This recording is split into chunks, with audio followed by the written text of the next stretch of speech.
Ce qui est bien dans ce groupe de travail, c'est que on n'a pas demandé forcément que aux infirmiers ou que aux aides-soignants. Tout le monde est invité à ce groupe de travail.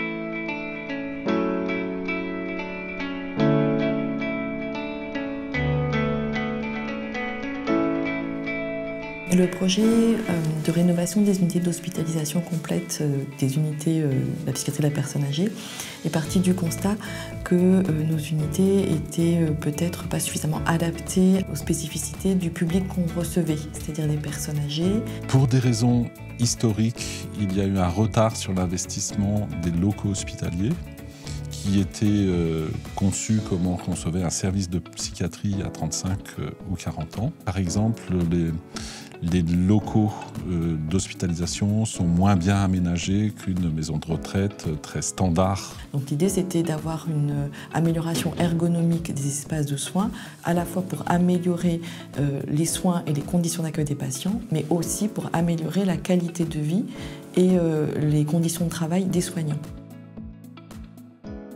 Donc on a constitué des groupes de travail pour construire un cahier des charges.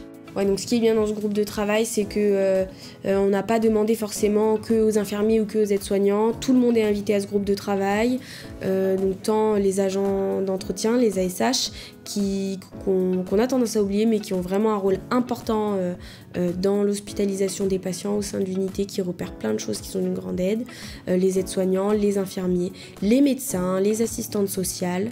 Ça a été très intéressant d'intervenir sur ce pôle-là, parce qu'on a eu des professionnels qui étaient engagés, qui ont fait des propositions d'amélioration avant même qu'on les mobilise. En tout cas, j'ai l'impression qu'il y a une dynamique qui s'est mise en place au sein du pôle. L'image du lève malade, c'est indiscutablement parce qu'on n'a pas le choix. C'est vrai que vous vous adaptez aussi bien matériellement en utilisant les moyens que vous avez matériels, mais vous vous adaptez physiquement aussi. Quand vous avez un patient à soulever, effectivement. Bien sûr. Donc c'est vrai que votre adaptation finalement est permanente.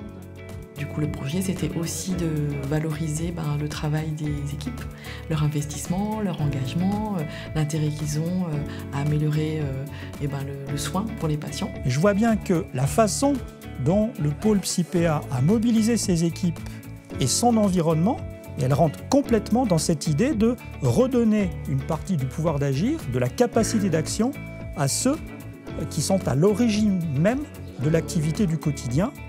Tout le monde va utiliser cet espace. S'il n'y a qu'un seul qui donne un avis, souvent c'est pas celui qui va utiliser l'espace, parce que ça va être un expert extérieur, alors que je pense que vraiment l'expert, c'est celui qui utilise tous les jours l'espace.